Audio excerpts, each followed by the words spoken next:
Hello everybody, welcome back to Pokémon Violet. Last time we finished the main story of the game down in Area 0, and today we're being called to the director's office. For heaps of praise and adoration, I'm sure. So let's head on over there and get the post-game going.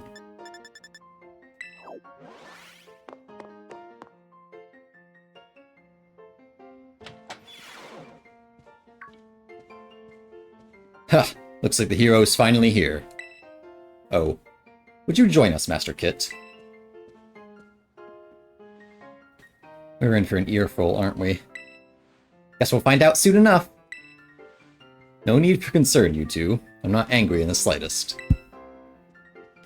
I'm merely called you all here to discuss your fine achievements in this year's treasure hunt. You shut down the Professor's time machine, and thus prevented the Pokémon from the future from running rampant across Paldea. Your actions were truly outstanding in every regard, and I couldn't be prouder of you all. Though your decision to enter a strictly off-limits area was admittedly regrettable. Heh, you got us there. However, since this was necessary to protect Paldea and its precious ecosystems, I'm willing to overlook that particular point. Ooh, so we're not getting raked over the coals after all. Oh, before I forget, Master Kit, there's something I would like you to have. Each of your friends has received one already, so this one is for you. A Master Ball.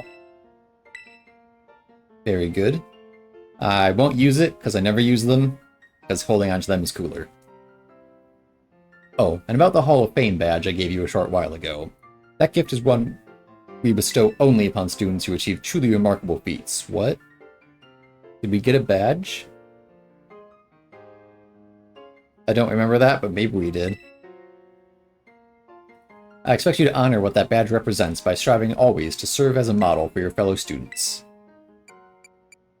You can count on me, Director. Splendid.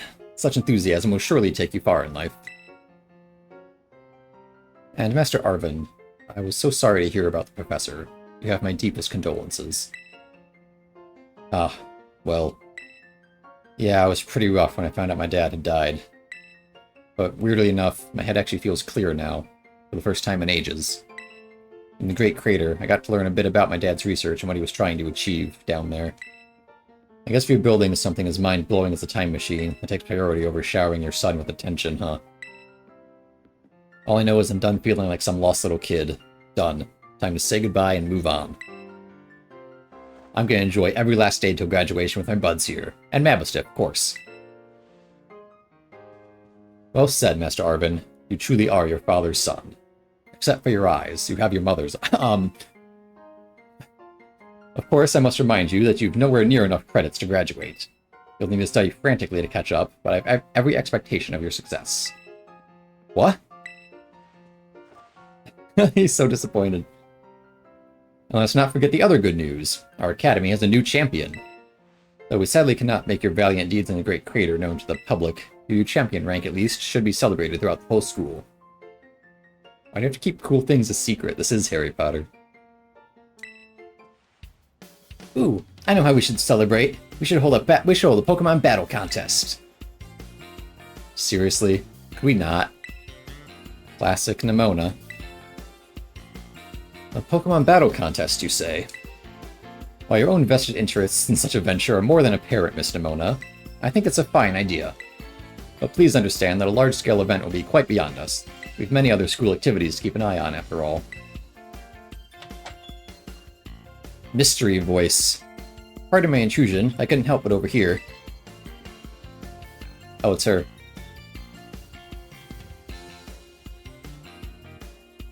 The Pokemon League will, of course, happily lend a hand in organizing this contest. La Primera?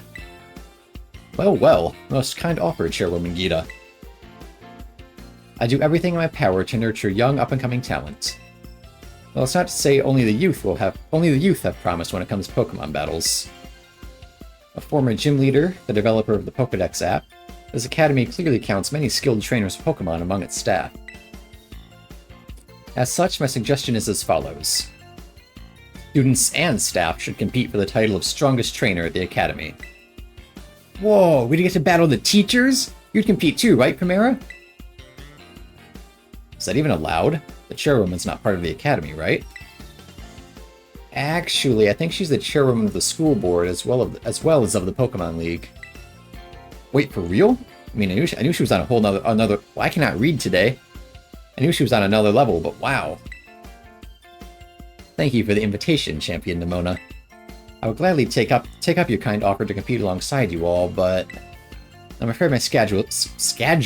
Wow, what am I doing? I'm afraid my schedule is already packed tight with work that I simply must attend to. Aw, can't you free up some time somehow? Well, I suppose I might be able to participate if Champion Kit would agree to lend me a hand with my work. No. I guess I'm happy to help. Excellent answer. Much obliged, Champion Kit. To get straight to it, I'd like you to go out and inspect Paldea's various gyms in my stead. Are they fulfilling their duties as beacons of strength and inspiration for all those aiming to achieve champion rank? Or has their brilliance started to fade? Who do we need to fire and replace, Larry? To find this out, I ask that you bring your full might as champion to bear against each of the gym leaders and test their prowess in battle. They're all trainers of exceptional talent, handpicked by me personally. I do not expect that you'll find any cracks in their armor, but, well, consider it a formality. This will also provide the perfect stage for your first appearance as a new champion. Since all the gym leaders will still be expecting me to carry out the inspection, I imagine they'll muster their full strength. I dare say they might be more of a challenge than when you faced them before. You get to have all-out battles with the gym leaders? Man, I'm jealous. Now then, on to another crucial matter. I'd like to discuss with Penny here how to patch the weaknesses in our league point system. But there's a bunch of anime I've missed that I was just gonna binge. Thank you in advance for your willing and eager cooperation. God, I mean, I'll do it. I'll help. Let me help. Excellent. Well, I'll leave you to it then. Come now, Penny. This is awesome, Kit. Show this inspection thing who's boss so that La Primera can join our tournament, okay? And enjoy taking another swing at the gym gauntlet while you're at it. I'll take care of filling out the forms and other administrative stuff so the ball gets rolling on the tournament in the meantime. I say, it's wonderful to see you all showing such initiative. You each have a critical role to play. Penny assisting the league, our new champion inspecting gyms, Nimona arranging the event. Give it your best, everyone. Guess my role's so obvious it goes without saying.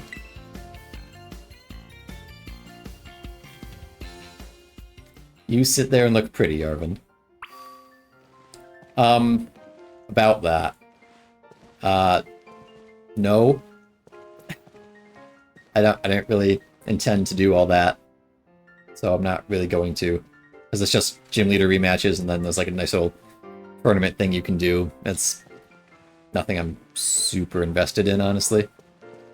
Because I do want to get on to the DLC and stuff. So I decided today, since I obviously cannot read, to do a bunch of school classes. Try to burn through those over, hopefully just an episode or two. And then some other stuff, and then we can finally talk to this lady. Start on that.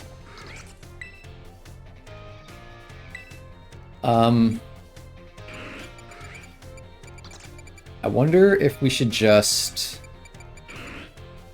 finish up biology and math and then just go through all of history, all of languages, all of battle, etc. So we're not jumping around. Let's do that. Let's just go down the list. Let's do biology 4. Mr. Jacques.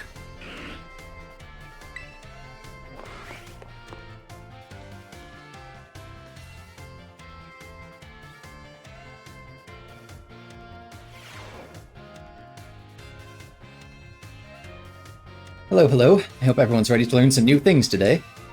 You all did really great on the midterm exam. Thanks for answering my little question at the end, too. I'll be sure to keep your responses in mind. Alright, we're now heading into last half of our classes together. It's time for our knowledge to evolve and grow, just like our Pokémon. Evolution. Yep. Aha! Evolution! Today we're going to learn about the fascinating phenomenon of Pokémon evolution. As your Pokémon battle and level up, they learn moves and get stronger. For some Pokemon, once they've leveled up enough, their appearance changes and their stats increase, sometimes by a lot. That's Pokemon evolution. Pokemon become very strong when they evolve, making them trusty partners in battle. But some people prefer to keep their Pokemon in their adorable pre-evolved states, Brakeson. To do this, you just need to remember a certain button when your Pokemon begins to evolve. Say it with me if you already know. To cancel evolution, press the C button. It's B. That's right, everyone. B for best answer. The button you want when you need to stop a Pokemon from evolving is the B button, or just chuck an Everstone on them. If you press this button soon after a Pokemon begins to evolve, you can stop it from changing. You can also let the Pokemon hold an item known as an Everstone to keep it from evolving. I just said that. I'm ahead of the game here. And keep in mind that the requirements for evolution differ from Pokemon to Pokemon. Some may evolve by having a certain item, such as a Firestone or Thunderstone, used on them. Others may have to learn a specific move or defeat a specific Pokemon in battle to evolve. The way Primeape evolves into Annihilape is especially strange. You see, there's a certain move that... Oops. Sorry, looks like we're out of time. I guess we'll have to end the class there for today.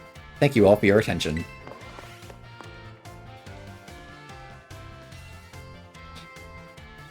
It's good that the games hint at obscure things now. In obscure places. But if you look, they're kind of there. It's more biology, please.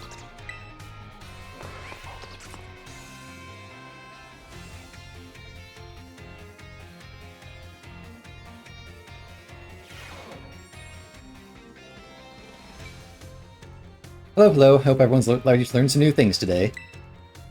But before we get going, do you all remember the final question from our midterm exam? Well, Director Clavel found out about it somehow, and I got yelled at. Oops. Love his face there. Apparently he could tell I was hiding something just by looking at me. Must have noticed all the color flushed right out of my face, haha. Speaking of color, today I'd like to teach you all about colors as they pertain to Pokemon. Some Pokemon have slightly different coloration or patterning on their bodies based on their gender or individual differences. In very rare cases, Pokemon may have wildly different coloration compared to others of the same species. We call these specimens shiny Pokemon. It's quite rare to cross paths with one. Not counting Firefox, I've got 2 so far? Does anyone here know what the likelihood of finding a shiny Pokemon is? Oh god, they changed it. I think it's a 1 in 4,000, though. Because it was 8, and then they halved it. Or doubled it. That would have been doubled it. Wow, that's right. You may have the makings of a Pokemon Professor kit. Shiny Pokemon appear at a rate of 1 in 4,000. Isn't that amazing? The probability of encountering one in the wild is the same as hatching one from an egg, too. Eggs from a pair of Pokemon raised around different languages are a special case. There's a higher than average chance that a shiny Pokemon will hatch from these eggs. But we haven't been able to figure out why that is just yet. Some guy named Masuda. I've also heard rumors of a charm that increases your likelihood of finding shiny Pokemon when you have it in your bag. Can you believe that? This claim can't be scientifically verified, but it sure would be fun if it were true. Wouldn't he give that to you when you catch them all? Is he just being funny? I actually don't know how you get the shiny charm in this game. I assume it's that. For today, thank you for your attention. Woohoo!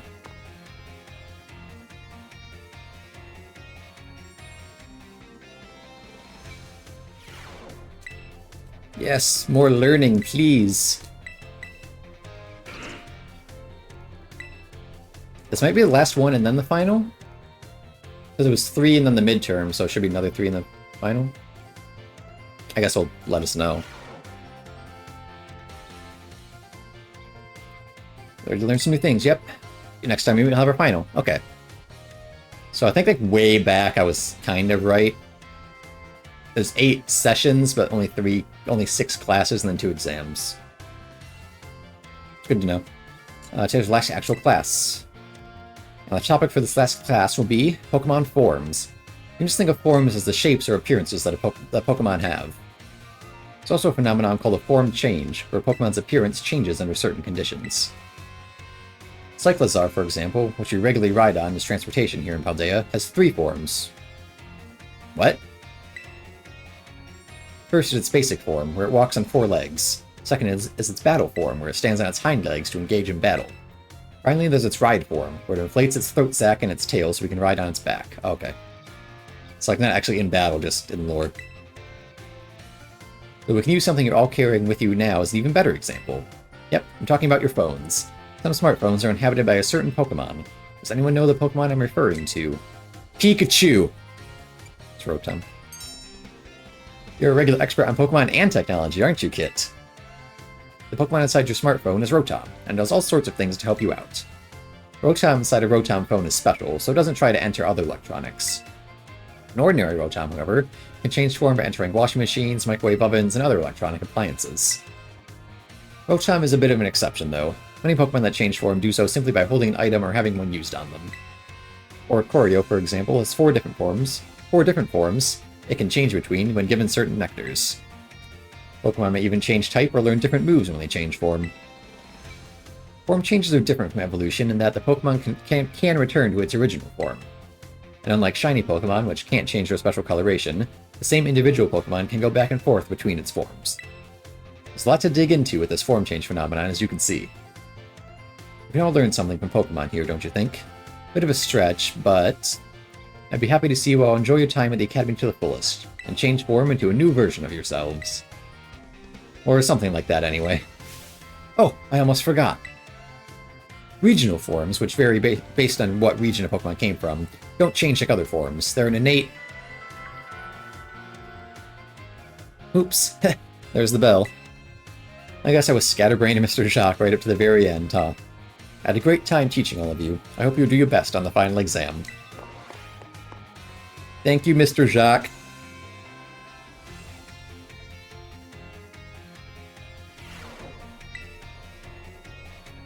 Give me that biology final. I'm so ready. Been studying for at least 2 seconds.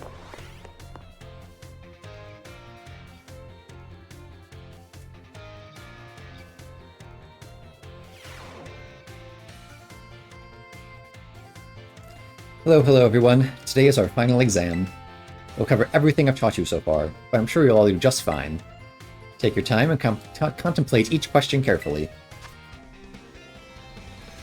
How many of the following 4 methods make it easier to catch a Pokemon?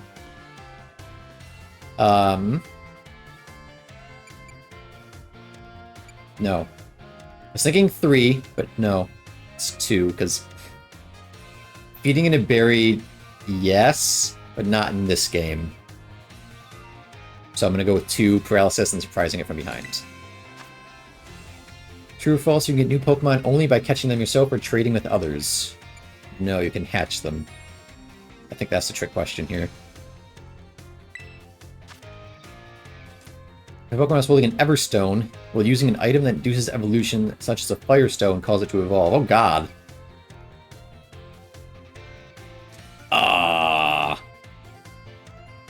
Probably? I think so? Sure. Probability of running into a shiny, 1 in 4,000. Has 3, 4, yes, it has more than 3, but it has 3 forms. Only 3 forms? No. I don't think it's trying to be that tricky. It has 4. This question won't affect your grade. Anything you'd like to say about my class? That was fun. Okay, time's up whether you like it or not. Hope everyone enjoyed tackling those questions. Hehe, I snuck in a little bonus question there right at the end again. Shh, our little secret. Don't tell the director. I'll grade these right away. Hope you're all looking forward to seeing how you did.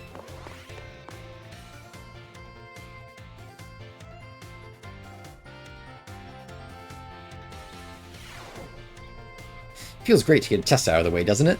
Let's take a look at your results. Oh, I saw you must get 3 questions, but didn't read the rest of the sentence. 3 to pass the midterms, 4 to pass the finals. How do we do in biology? 5 out of 5 correct, I'm so smart. XP candies, yay. That's it, you just get XP candies. quick jump cut here. I am thirsty and I need water. Okay, my whistle has been wetted. Here comes my cat. Hello, he's gonna drink out of my mug. Do not do that, please. Thank you. Are you gonna stop? No? It's still not your water. It's still my water. Just gonna set this right here.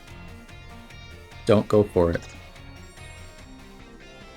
Anyway, let's go to more school. Math, oh god. So let's get through math here, and then we'll see how much more we want to do today. Because we had that bit at the beginning, so cut into time a little bit. Speaking of time, hello everyone. Well done on the midterm exam. Some of you earned perfect scores, and others seem to have a bit of trouble, but I can tell that you all tried your best. I'm quite pleased to say that every last one of you passed. I can only assume that this means you've all come to love numbers. Stay sharp and try your best for the rest of my classes too. Speaking of sharp, do you know how that word applies to Pokemon battles? That's right, it has to do with stat boosts. Pokemon's stats can rise and fall throughout the course of battle, correct? For example, if a Pokemon uses the move Work Up, its attack and special attack stats rise by 1 stage each. As you may know, each time a Pokemon's attack or special attack rises 1 stage, moves affected by that stat will deal 50% more damage. Oh, is that how that works? Okay. That seems like a lot. Which I guess it is. If the same Pokemon from our previous example, you were to use Work Up again, both the attack and special attack will have written by 2 stages total. This results in a 100% increase to damage dealt, making his moves twice as strong.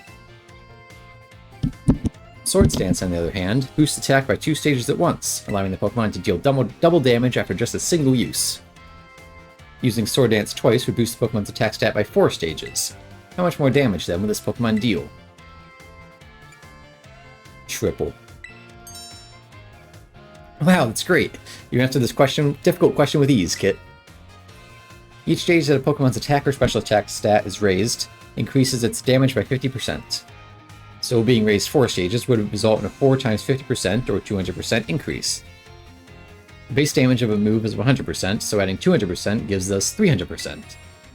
In other words, the next move the Pokemon uses will deal triple damage. Type matchups, critical hit damage, and other factors all play into these calculations as well. So even a small boost must be taken seriously. By the way, if a stat simply rose, that means it has gone up by 1 stage. If it rose sharply, that's 2 stages. And if it rose drastically, that's 3 stages. Just so you know, the X attack and X special attack items, which can only be used in battle, can be used to sharply boost those respective stats. Oh my, is that the bell? I suppose that's all for now. What a shame. Today's lesson was a little difficult, so be sure to review what you learned in order to stay sharp. I'll see you all again next class.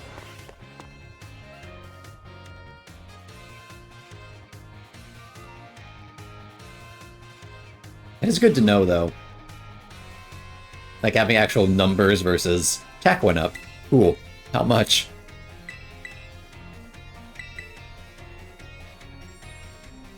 So classes can be useful if you don't just Google everything.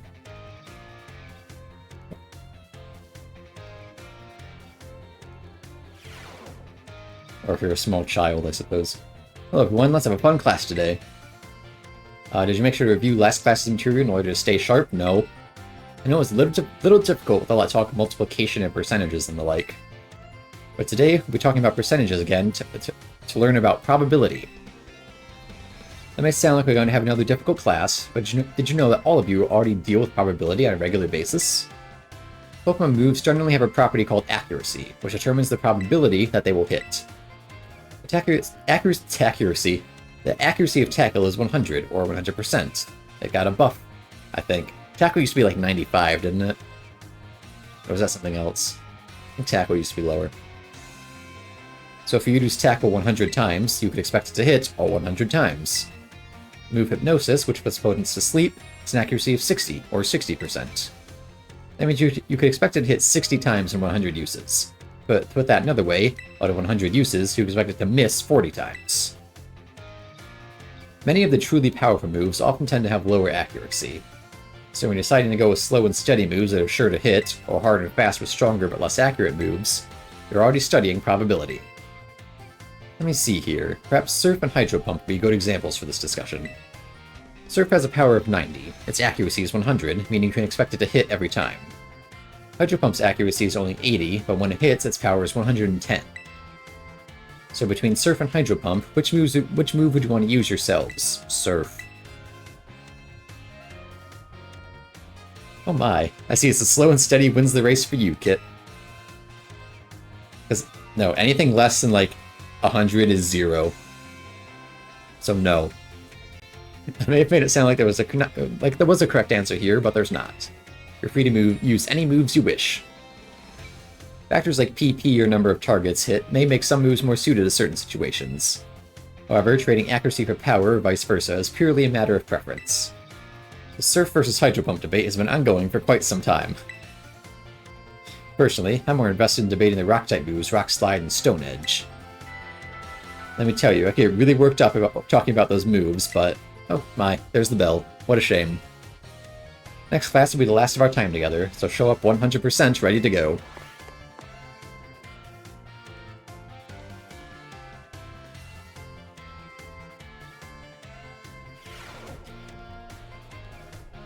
Yeah, I've dealt with enough rock-type moves. I don't need to learn about them anymore. I know that Rock Slide has 0 accuracy, it's okay. 90, yeah, so 0.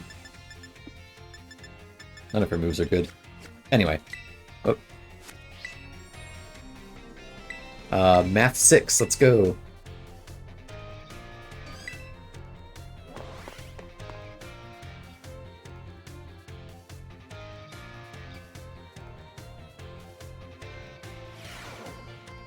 Hello everyone, I hope we can have fun once again today for our last class together. Last time we learned about probability, using move accuracy as an example. Probability is quite an interesting subject. Did you know that in a class with 40 students, there's a 90% chance that 2 of them will have the same birthday? How?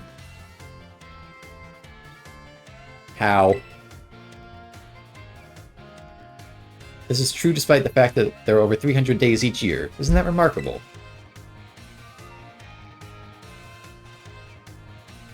That seems wrong, but it's what do I know, I guess. Let's move on to today's topic before we get swept along with probability again. I've been teaching you all how to calculate damage in this class using examples like type matchups, critical hits, stat boosts, and the like. All these variables are multiplied together to calculate damage dealt to an opponent. However, did you know that there is an even simpler way to increase the damage of your Pokemon's moves? All you have to do is have your Pokemon use a move it shares a type with. If a Rock-type Pokemon uses the Rock-type move Stone Edge, the move's base power of 100 is multiplied by 1.5 to become 150. Ground and Rock may seem like similar types, but if a Ground-type Pokemon uses Stone Edge, the move's power will remain 100. Super effective moves and critical hits also add multipliers onto this little numerical increase, so it most certainly must not be taken lightly. Let me ask you a question to see if you understand what I'm talking about here. So you have a move with a power of 100. If a Pokemon that shares the type with this move uses it and hits an opponent that is weak to that type, what happens to that move's power? Oh my god.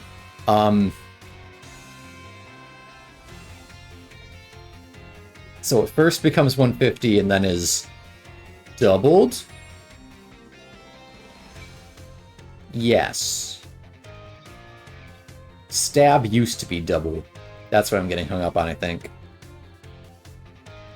And Stab was nerfed. Yes. So it'd be 300. First, using a move that shares a type with its user, multiplies the move's base power of 100 by 1.5, make the power 150. I just said all this. Doubles it. Yep, okay. The original power of the move ends up being tripled. Isn't that amazing? What's more, if Pokemon terrestrializes and its Terra type matches one of its original types, then a bonus it gets from using a move of that same type increases 1.5. Okay, 1.5 to 2, so it gets old Stab back. Okay. I never Terra, so I don't know these things. Of course, being able to use a lot of moves with different types is great as well. That's one way you can surprise your opponent. In the end, your own innate characteristics are what will really let you shine the most. Bear in mind, this is true for both humans and Pokemon. It sure would make me happy if you could take those words to heart. I suppose I really should have shared this basic advice right from our first lesson. My apologies. And just like that, class is over. The last of our time together flew by in the blink of an eye. It was so much fun to be able to teach you eager students. I cannot read still. All you eager students about numbers. Next class we final exam. Yep, okay, cool.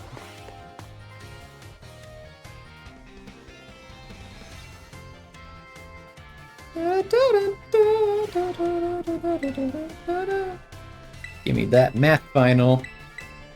Then never have to do math again. Ever. Not once in my life.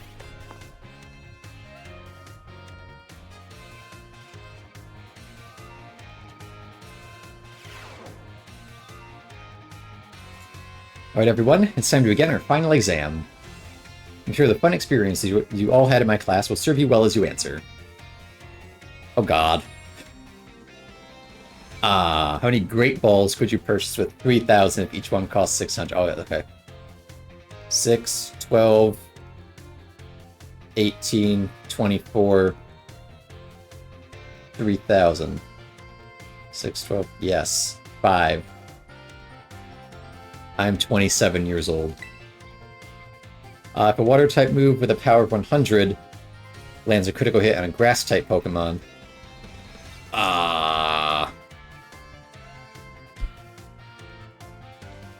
what gets calculated first? PEMDAS. Where's my Aunt Sally when I need her?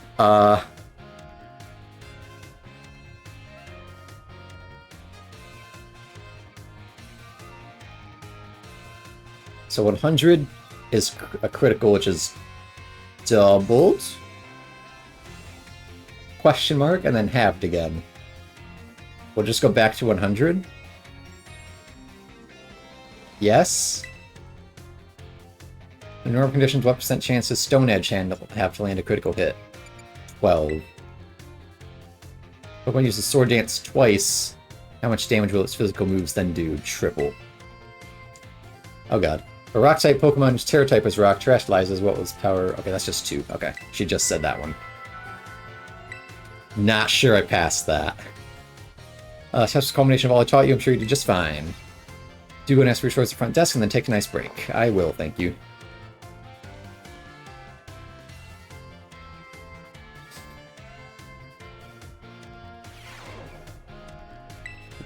Three, 4 to pass the finals. 4. Oh! What'd I get wrong? I guess I'll never know. More XP candies, though. Alright. Well, I think I will call there for today. Whoop. How many do we have left? 5. I'm hoping we can squeeze, like, 3 into one episode and then the last 2 into another. I guess I can do whatever I want. Because these are boring episodes everyone's going to skip anyway, so it doesn't matter how long they are. So yeah, we'll do that next time, I guess. So, thank you for watching, and I'll see you then.